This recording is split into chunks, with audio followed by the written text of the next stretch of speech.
Thank you very much, Donna Marie, for inviting me to be here to kick this off. I think it's very brave of you to ask an economist to start the proceedings. You know, but I'm always happy to support NER's work.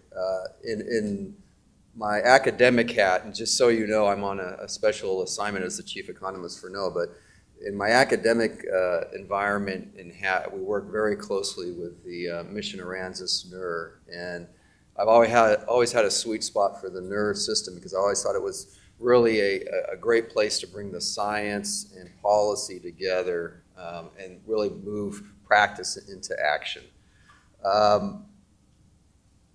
You know, economists suffer from individuals kind of misunderstanding, I think, the work that we do. You know, we've had a tough time of it over the last several years with the recession and all. And, you know, we try to get things right. I mean, we've been pretty good at getting about 7 out of the last 4 recessions, predicting those.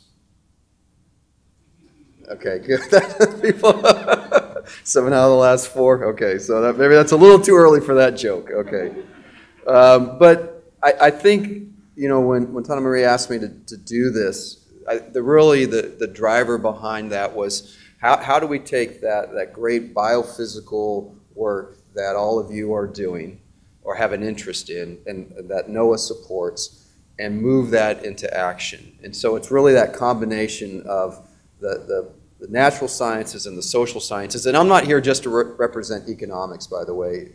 How I refer to myself at NOAA is really the head social science cheerleader. So it's sociology and anthropology and education and communication, behavior, all of those hats that I wear that big hat for all of those other disciplines that we have within the agency. And all of that is important, and especially when we start talking about our ecosystem services and how to really take that practice into action.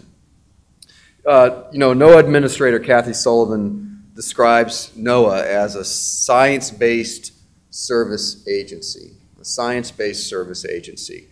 We do a lot of science, we do a lot of great science, but her feeling is that science isn't really worth a lot unless it has societal impacts. And so it's getting that science out of the hands of the scientists, and as I said, operationalizing that. And we're currently working under kind of 4 very broad priority issue areas. And one of those issue areas is resilient coasts and communities. And what makes up that idea of resilient coasts and communities is not only ecological resilience, but social resilience and economic resilience. And those aren't separate. Those are very much intertwined, as many of you know. And so being able to be here today to not talk about blue carbon, because I'm in that 50% that's in the low or newbie understanding of blue carbon, but where we can have an impact on society by making that connection between ecological health and human health and well-being is critically important. I think blue carbon and you know, our wetlands in general and the health of those wetlands is a big component of that. In my own area where I'm in Texas, I'm a coastal bend of Texas. If any of you have been there, I've seen a big change just in the time that I've been there over the last couple of decades, where when I started first fishing in that area, it was very much dominated by marsh spartina in particularly. Now with climate change, we've seen a big movement from marsh to mangroves. And so for me, as an ecosystem service practitioner, I've always kind of been wondering about what are the change in those services that we are experiencing as we move, as these kind of biophysical features change on us. And as we lose oyster reefs and actually gain seagrass, how is that actually impacting human well-being as we start looking at this through a system? So when I was asked to talk about blue carbon, I was thinking about maybe this. And this may be an old joke amongst the blue carbon practitioners, I don't know. But for those of you that don't know, this is the Hope Dymond that sits, if any of you have had a chance to go to the Natural History Museum in Smithsonian in DC, this sits in there, and so I'm thinking blue, and I'm thinking carbon, diamonds. Okay, so maybe we can use, you know, as an academic, then you latch onto this, and then you start kind of going down a rabbit trail, right? So I'm going to go down a rabbit trail if you'll indulge me for a little bit. I'm going to put a little bit of my academic hat on and a little bit of my NOAA hat on later. So I was thinking about diamonds. And I was thinking about, well, are wetlands any less valuable than diamonds? You know, are there diamonds in those wetlands? You know, are there diamonds in those wetlands? And then I started thinking about, well, let's try to talk about value. And Tana Marie was talking about this earlier on. How can we better connote value of our wetlands? And so this got me to this idea of what we call the Dymond water paradox, or the paradox of value. Just by show of hands, has anybody ever heard of this? Maybe Economics 101. Okay, a few people. You know, this was put forth by Adam Smith, you know, back in the 1700s, and there's some theoretical issues around this, but really the idea in a nutshell is, you know, we have water which is essential for life, right? Needed to survive, but is more useful but less valuable, perceived value, than diamonds, which diamonds really are of what use? I mean, they look nice on our hands, they're great for putting on cutting blades, but of any practical use, not so much. But yet there's greater value in that, right? So I want to take this idea of this Dymond water paradox a little bit further and think about, well, let's think about the wetlands Dymond paradox. You know, are wetlands worth any less than diamonds? Do they serve as an important function as water? You know, and then a more important function than diamonds. And so once again, kind of getting at this idea of value and how we begin to express the value of the things that we really care about is critically important. To generate markets, you need to be able to express value. To generate markets, you need to be able to express value. And I wonder, really, when we start talking about our critical ecosystem services, if we're doing a good enough job in expressing that value. So just kind of delving in a little bit deeper, you know, when we demonstrate value, a real easy way to do that is through monetary values. Okay? That's something that we can all understand. It's, you know, using dollars or euros or yen or whatever it might be, even gold, shells, seashells, whatever it might be, something that's easily exchanged is easy to connote value, right? So we can buy diamonds with dollars, and we can also buy water with dollars, and somehow that is supposed to express our value. But does that really do a good job? And these values can also be non-monetary. And I think actually a lot of the values that we're really interested, the people that are in this room that are really interested in, is expressing those non-monetary values. And it could be a, you know, a thumbs up, or at thumbs up, or an okay sign, or a red, green, yellow, whatever it might be. And that is no less important, those non-monetary values. And so value really is just, really emanates from that idea of human well-being. So what about the accuracy, though, of these two? What is more an accurate representation of value? Is it the dollars, the euros, or is it the thumbs up, the okay sign, etc.? No, the non-monetary values are no less accurate than the monetary values. They're just as valid. But they're not as universal, and they're not as understood as universal, and that's unfortunate. So the value of ecosystem services.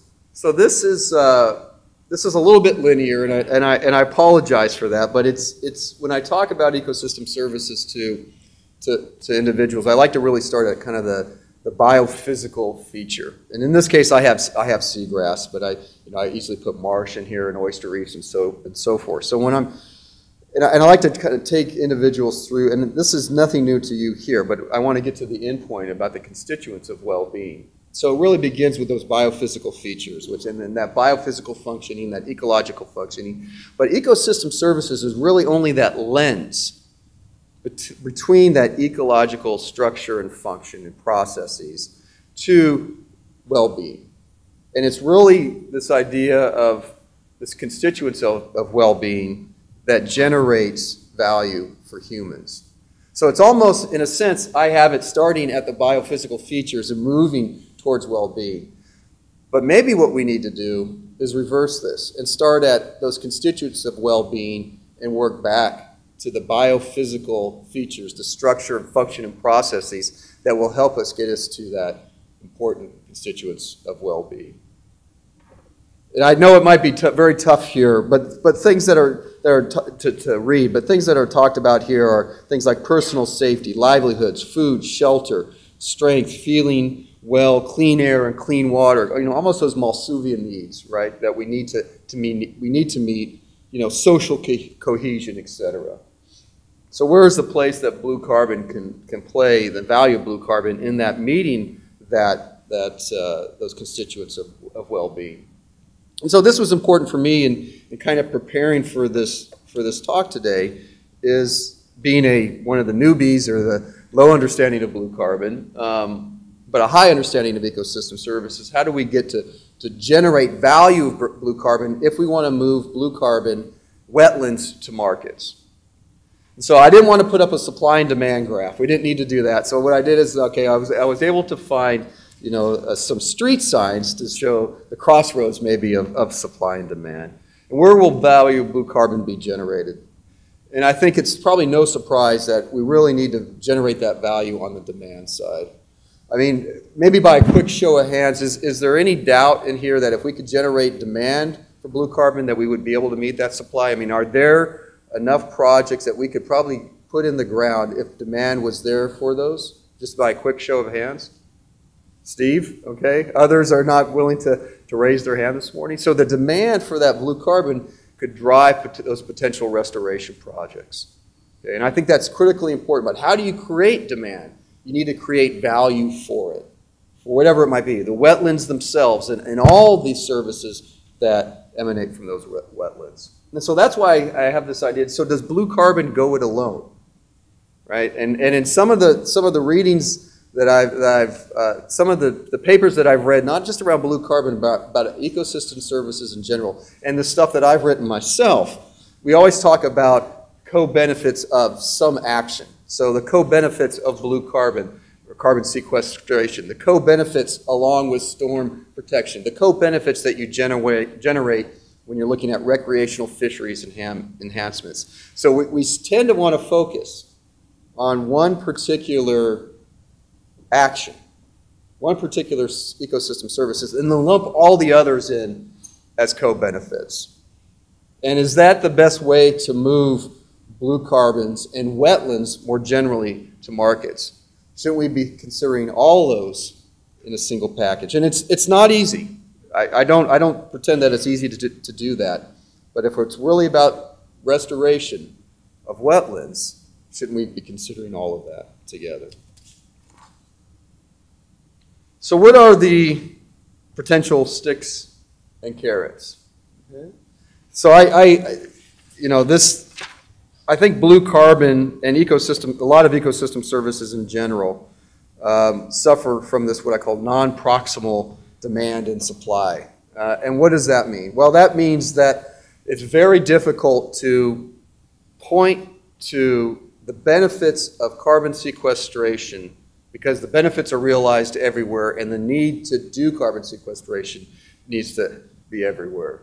Storm protection, fishing, for example, occur at very specific points. We can point to those wetlands, that Spartina marsh out there and say that Spartina marsh is very efficient, can be very efficient, very important in protecting those groups of houses or that particular facility. I can go to place A, B, and C and fish on that marsh edge. Okay? But blue carbon suffers, I think, a bit from this idea of that sequestration is needed everywhere and the benefits are derived everywhere. So where can the policy directives in the development of blue carbon markets help in this? And policy directives are necessary, are necessary, but they're not sufficient. And what I mean by policy directives here, I'm thinking of the type of directives that say ecosystem services are important in conducting coastal restoration. Okay? But there's not a lot of stick there. Okay? There's some carrot, but there's not a lot of stick there. There's no regulations, there's no mandates. Okay? It's a lot about the directives that I'll be talking about in a moment that are coming out from the White House. So there's this disconnect in time and space maybe. Policy directives can help us to get there, but I also believe that the private sector can play a pretty important role here, landholders in particularly, in being that necessary partner in moving blue carbon and wetlands to restoration. One of the really big projects that's happening along the upper Texas coast right now is this idea of a coastal exchange, okay? Coastal exchange for ecosystem services that the Speed Center at Rice University is putting forth. And the idea is that given that we understand sea level rise scenarios for the near future, given that we would like to hold on to marsh, we need to allow marsh to migrate. We need to protect the lands that would allow marsh to migrate. So the idea of that we create this coastal exchange with landholders along the Texas coast to be able to go ahead and buy conservation easements to allow marsh to migrate. And so it's that bringing that private sector and those, thank you, and those maybe wary landholders into the markets that begin to help be effective stewards as well as push the blue carbon and wetland restoration. So there are some important first steps, and this first one, Steve's going to talk about this a lot later on, but I wanted to tee it up for him. Many of you in this room are aware of this effort. This methodology approval going through the VCS. What I wanted to talk about here was really that this type of effort begins to create certainty. And if you want to move wetlands to markets, you need to have some certainty about what you're talking about. Okay, so creating certainty, and obviously the application worldwide. And from the combination of certainty in methods and the applicability worldwide is critical for private sector participation, especially those private sector entities that have operations worldwide, that they know that if they do a wetland restoration project in coastal Louisiana, that essentially they can use that same methodology for justifying that project in Indonesia.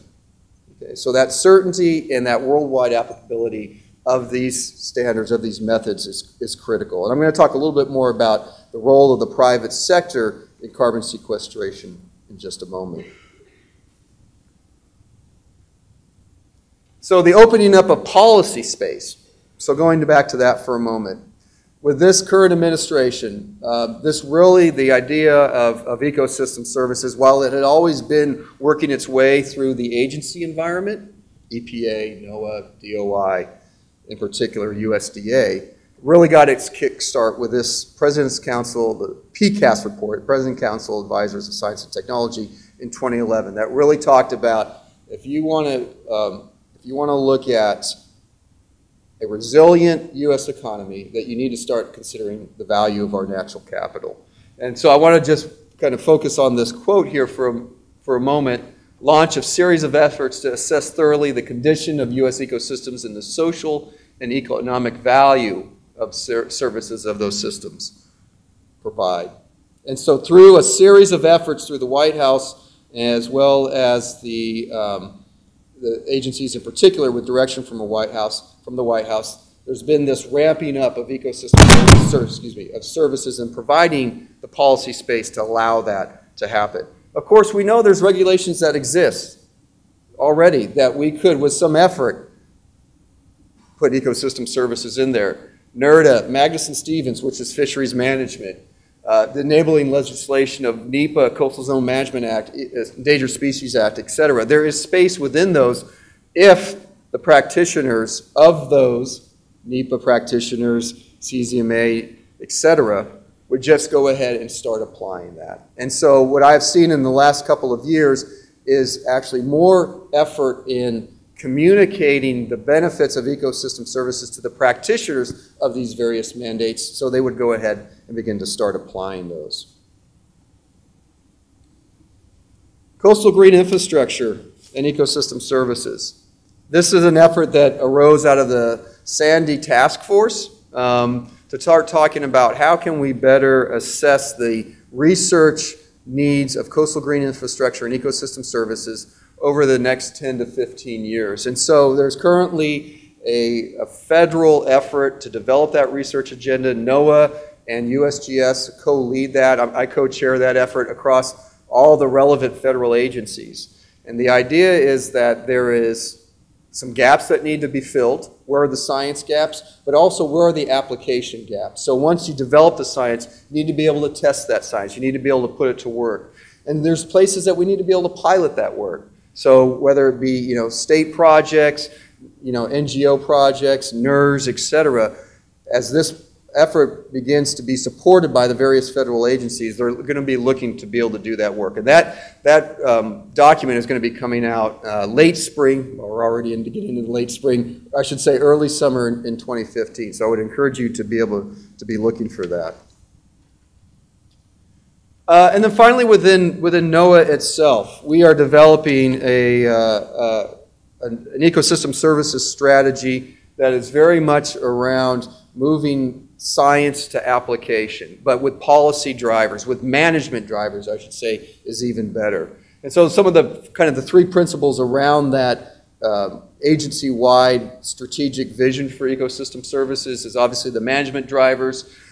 We need to realize that we need to be able to measure changes in ecosystem services. It's not static. It's not one-off. Biophysical systems change. Ecosystem services change, and we need to be able to capture that. And then finally, we need to consider the full suite of ecosystem services, that full spectrum. So we need to very explicitly connect biophysical features, structure, function, processes with impact on human well-being. And that also is going to be forthcoming in summer of 2015. There's going to be a lot of stuff coming out in summer of 2015. And then the last one, which I think is pretty interesting would be of interest to this group, is the Department of Commerce, which NOAA sits under, or sits within, has a strategic plan for the next 4 years, or 2014 to 2018. And part of that strategic plan is what we call the environment goal. And within the environment goal, there's a very specific effort that is connecting business to the value of natural capital. And NOAA is leading an effort around the country to hold a series of these business roundtables, what we're calling business roundtables, that begins to help demonstrate listening, these are listening sessions, but also encouragement sessions with business to say, okay, bottom line consideration, where could you consider natural capital, value natural capital in your decision making? And just to share with you, the first roundtable that we had about a month ago in Houston that was attended by mainly oil and gas and energy sector. Without any prodding, what came up consistently was this need to better consider carbon sequestration. Okay? So we didn't put that on the table. They brought it up themselves, the desire to engage in more projects that consider carbon sequestration. Okay? And we didn't raise the R word, the regulation word. They raised the regulation word. Reasonable regulation that helps create certainty. Reasonable guidance, methodology that helps create certainty that allows them to move forward, allows them to sell the benefits and value of ecosystem services projects, carbon sequestration, up the command chain for them. So this is something that's going to happen over the next year. The next couple of ones of roundtables are in Cleveland, and then more interesting maybe to this group is the one that will be held in New York that's going to talk about financing of natural capital, financing of potential restoration, wetland restoration projects. Okay, I'm getting the hook here. So finally, this is the last slide. For most of my presentations, I end with this idea of communicating it. Whatever the it is, whatever your it is, it's critically important to be able to communicate that. Communication can help create value. Okay? If our neighbors, if those grandmothers there, which is a tough bunch, I mean, look at it, they're a tough bunch. If those grandmothers can understand the benefits of carbon sequestration, of nitrogen regulation, the benefits of our wetlands, you get that group behind you. Okay? There's potentially a lot of power there. And these come in phases, right? I mean, there's communicating it to management, there's communicating it to decision makers, but there's also the importance of being able to communicate it to our neighbors. Thank you. I am from the Southwell Open Arms Foundation. I'm also a One Health practitioner, from ecosystem to people. Yeah. The people of NOAA and the United States part of this new ecosystems governance initiative of China and the IUCN? Are you part of that? At this point, I'm not sure that we are part of that, but I can't speak to that, yes or no. Okay. I just don't. I would like to talk to you about that, Okay. because we should be part of the international community. Yeah. And no developing nation in the world should be on the hands of a single country controlling and governing ecosystems. Thank you. I really enjoyed your talk. I have a question about the non-monetary valuation systems. Yeah. Do you have a recommendation about which ones might be the best to pursue? Very good question. So obviously where it's easier to monetize ecosystem services are in those things, kind of those provisional services, even recreational services, and some of the regulating services. So provisional services would be, food, fiber, et cetera. Regulating services, carbon, nitrogen, et cetera. Where it becomes difficult, and quite honestly, where the values are the highest, are in those cultural services, right? I mean, aesthetic views, having some attachment to the land, et cetera. And so I think your question is, what are the most appropriate methods for that? Well, I would say, the thumbs up is, you probably want something a little bit more rigorous than that, right? Because I think we can all get the thumbs up. We can all understand that. There is a very nice report done by EPA. I want to say it was probably around 2010, and if you give me your information, I'll forward it to you. That talks about a series of non-monetary measures of ecosystem services values, and there are dozens in there that I think would help you to be able to measure those more rigorously than the thumbs up. So make sure I get your information, and I'd be happy to forward that to you. Yeah. Thank you. So thanks for the presentation. Very much enjoyed that. And so the monetary cost of carbon right now is in the voluntary market globally like $5 a ton. You go to California, it's $10 to $13 a ton. But in the studies which are coming out of the EPA and others, they put in the true value of carbon much higher than that. Yeah, so the social costs, right? The social cost Yeah. of carbon. So what's the mechanism, either government or private industry? How do we connect those two things together to get the real price of carbon, to get the monetary cost of carbon closer to the real price of carbon, the social cost? Yeah, so with California, they have a bit of a stick, right? Yeah, and we don't, there is not a lot of stick in the country, and you're right. I think the social cost of carbon, I could be wrong in this, somewhere maybe about $22. Oh, it's 40. Okay, it's 40. Thank you.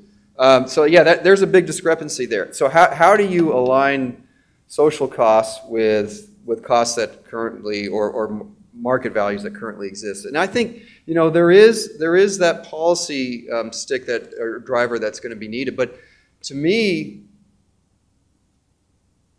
you need to be able to demonstrate that value, and that value can be demonstrated by creating demand for this.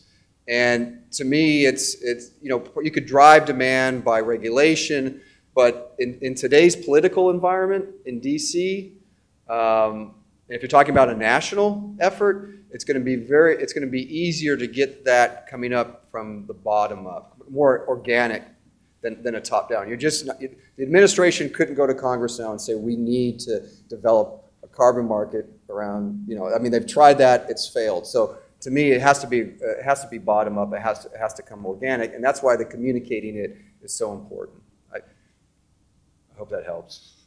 And there was one more. Yes. Thanks. I'm just curious. You mentioned the concept of considering more than one ecosystem together, thinking about them comprehensively instead of co-benefits. And I'm wondering if there's more that can be said about that. Is that something that's been discussed in any of these documents or meetings that you described, or if you have any ideas on how we can put those together? Because the combined value obviously is much greater than considering just the carbon by itself. Right. So, so let me talk really quickly to that Coastal Green Infrastructure Ecosystem Services strategic research plan that's going to be coming out in this summer. Obviously, that's really focused on storm protection. It grows out of the Sandy effort of the federal government.